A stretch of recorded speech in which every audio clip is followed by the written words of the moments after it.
Hey everybody, Rich Orsini here, and today we're going to be using my favorite toned tan Strathmore paper along with Copic markers and a few of my other favorite tools to draw a CX sheath, which my friend Rich Orsini and I have been designing together for the last few months. So like every one of my sketches, I start with a base light marker sketch, which allows me to rough out the actual dimensions and proportions of the object I'm trying to articulate and draw. So here I start with the basic part where the blade goes in and then add the details where you actually have the hardware that attaches the sheath to your belt. And then once these major parts are done, I'll go into the sketch and draw all the details that really bring this to life. Because this sketch, we're really going to focus on texturing this nice scale pattern. So I'm going to go through, rough them all out and draw them, add the details. That way next, when I take my pen, I can go and actually start putting those lines down and really committing to it, but slightly tweaking it over and over again until I get it to a place where it looks very, very, very accurate and photorealistic. So here you can see I'm looking for my longest lines first because I want to think about foreshortening and what's going to be in front or back of other objects. If I draw the longest lines first that are in the foreground, it's easier for me to make sure I don't make mistakes where I draw lines and then I have to crisscross over later, making my object feel transparent. So once I have the long lines done, I'll actually stop using my ruler and just break out a pen and use it with my hand. So here I'm working on the brass rivets and all the different hardware and the pieces of leather which curl over and get riveted down so you can actually attach it to the belt. And once this is done, I'll start taking my pen and go into the next details, which I really want to highlight how you can have these nice waxed threads that show where the object is folded over and actually stitched closed.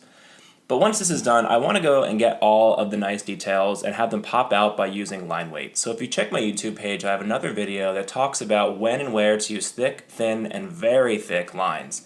And here we're basically going to be doing around the outer edge of the object because that's the only part where you can't really see where the one surface meets the next surface, which you can understand if you go back and watch my video. So here I'm going to go rough in with thin lines all of the scale pattern before I now start adding in the base color. So this base color, this object is going to be a black leather, so I want to use the lightest black that you're going to see when you're actually looking at the object in real life. So here I'm using a C7 and I'm slowly doing the outside edge first and then quickly filling in the interior parts. Second, using a burnt ochre to do the bronze color, which is more of a little dark than I want it to be, but it's close enough for the hardware itself. And lastly, I'm going to go and rough in my shadow, that way I can see where my light source is coming from, which allows the next part of this demo to really, really solidify itself and make me understand where I should put my highlights versus my shadows. So here I'm going to start putting in the shadows in all of this scale texture, because each of the scales are actually hammered in and then engraved, so they're actually deep and have three-dimensional texture to it. So there's going to be a dark spot and a light spot. The same thing goes for where the rivets come down and go around the hardware, so there's going to be lights and darks as it wraps around that metal. So once you have some of your dark lines in, this starts giving the dark value, I want my light value. For this one, I'm going to start with a white Prismacolor Verithin pencil and adding in a white line that shows where the edge of each of those engravings for the scale is going to catch that light coming from the left to right. And I always like in my signature style to add a quick little hard highlight pop with a nice little paint marker. Second, I'm going to go down and take a black Prismacolor Verithin pencil and do the inverse, basically showing where all the shadows are that are going to complement my nice white highlights. And then going in and seeing where I need a little more value and putting that in around the actual object itself. And you can see I used a Permapaque white marker, and that I like to use to give a little more whiteness because it's kind of translucent. It's not as thick and dense as a paint marker, and it gives that nice extra bit of white and makes the object start really popping out and coming to life.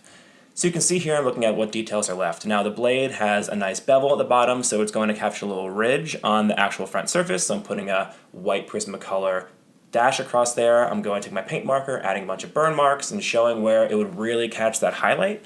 And lastly, I'm going to take a really dark marker and using that to pop out all the little highlights and shadows that are under the object itself or are really away from the light source when looking at it.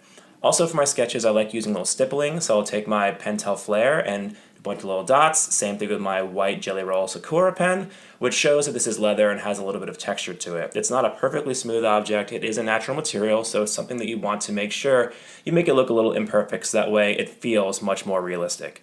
Lastly, I like to go and add some details, so I'm giving it a name. Always name your products. Things that aren't named are easy to forget. Showing a little detail that this space in the backside, which is very in shadow and hard to see, I want you to understand that it's a 3-layered stack up of 3mm leather, and then the rivets are what close the object around the hardware. And from here, the object's done. So basically, when you're doing a sketch like this, clean up after yourself, keep your space nice and neat, and then here we go. So it's a nice, thick, veg tan leather that has been dyed black, 3 layers thick.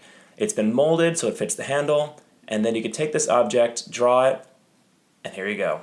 Thanks guys, bye.